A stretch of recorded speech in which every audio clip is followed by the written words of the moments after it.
আপনি কি কখনো ভেবে দেখেছেন নদীর মাঝখানে এই ব্রিজটি বানাতে ইঞ্জিনিয়ারদের কত ঝড়ঝাপটা সহ্য করতে হয়েছে?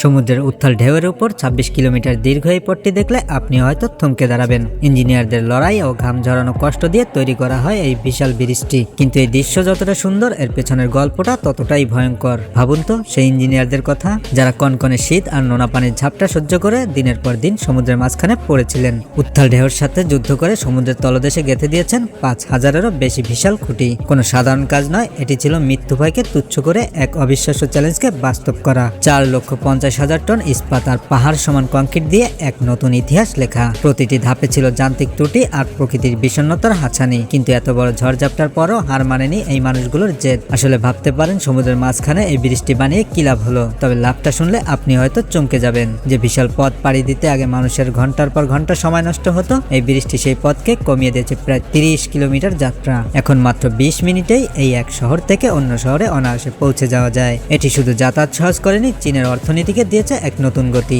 আজ যখন কোনো গাড়ি এই জিয়াওজু ব্রিজের উপর দিয়ে দ্রুত গতিতে ছুটে যায়, তখন টায়ার আর পিজের ঘর্ষণে যেন সেই হাজারো ইঞ্জিনিয়ারের ঘাম আর পরিশ্রমের গল্প প্রতিধ্বনিত হয়। মানুষের মেধা আর অদম্য সাহসের এর চেয়ে বড় প্রমাণ আর কি হতে পারে। তবে ভিডিওটা ভালো লাগলে একটা লাইক দিয়ে চ্যানেলটা সাবস্ক্রাইব করতে কিন্তু ভুল করবেন না।